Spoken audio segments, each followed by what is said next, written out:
The next entry in the One Punch Man saga has released, and I really appreciate what they did in this chapter, and it is a rather short one, but this is all Tatsumaki. And speaking of her struggle, that really tells you how powerful this Orochi Psychos like fusion has become. And per usual, we get a little snippet of Saitama, which, speaking of, you know, the heroes might be heroes to the people, but Saitama is a hero to the heroes, and we'll talk about a little bit more about that when that happens in the chapter. So we leave off with Tatsumaki basically no-selling all of the blasts from Orochi's guts, and this is all the while Psychos is making this kind of psychic bubble around herself as the blob that is now Orochi goes around her.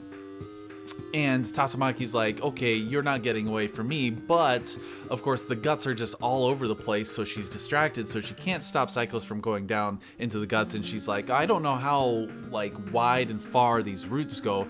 It almost seems like this whole entire villain's hideout is now Orochi himself, you know, because who knows how deep it's probably just in all of the crevices everywhere, including the elevator where King and the kid is.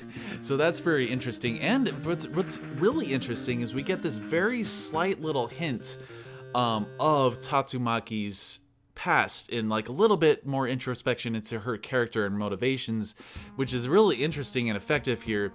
Speaking of like effective, like there is some real tension here with her, and it's juxtaposed with some really well-placed humor, which we'll get to in a second.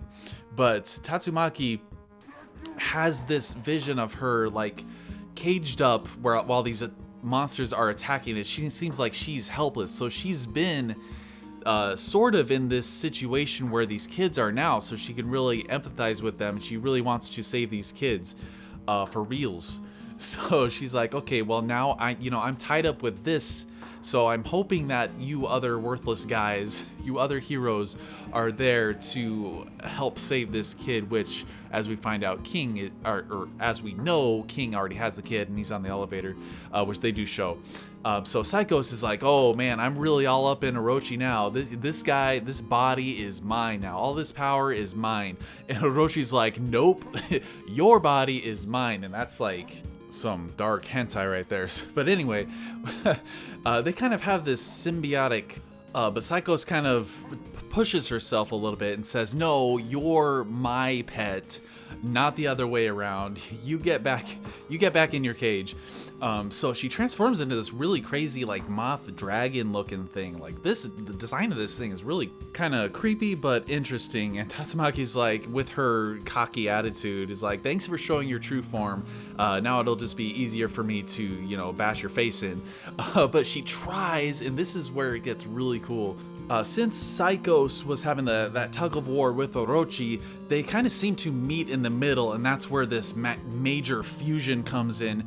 And Psychos is like this beautiful woman, but then she's got this like venom all over her freaking half of her face. She's like Two-Face Venom now. But then Tatsumaki tries to like attack her, and she's like, what's going on here? This isn't working. And then so she actually turns Tatsumaki's shield inside out. And so Tatsumaki cannot really do anything now. Like this is the multiplier that is the fusion of Psycho Orochi, which I'm gonna call it that from now on.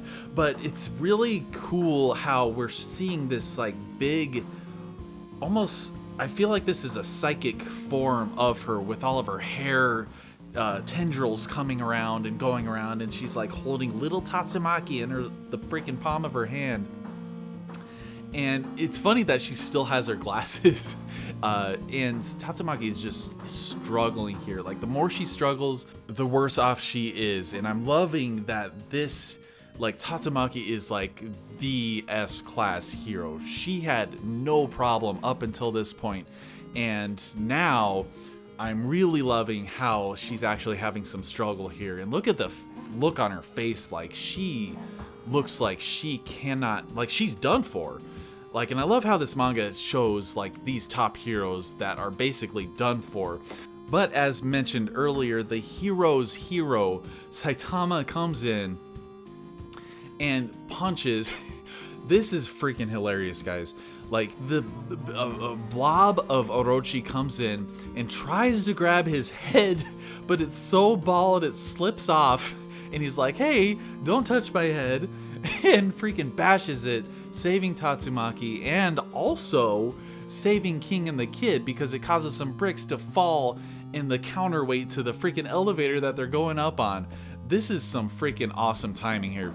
So this one punch hurts Psycho Orochi so much that she ends up losing her concentration and dropping Tatsumaki, who in turn credits King for the distraction, and he communicates that he has the kid and that they're moving toward the surface. And this is a great callback. Remember how I talked about Tatsumaki struggling? Well, it turns out she was struggling because she was holding back for fear of hurting the kid. Now, with the kid out of the villain's hideout, she can go all out. And I loved how this was hinted at earlier when she said, okay, I don't know how deep and windy this whole catacomb goes, and since I don't know the kid's location, I should not go all out. Now, this is like a setup earlier on with an awesome cliffhanger with Tatsumaki. Just, I cannot wait till the next chapter to see what she looks like going all out. You know what I'm saying? So overall, really cool chapter. I liked the struggle that Tatsumaki was having, and even a little bit of character development for her, and the humor was super spot on, and the pacing was awesome. I loved every part of this chapter. So what did you guys think? Drop your thought waves down in the comments below. As always, thank you very much for watching, and take it easy.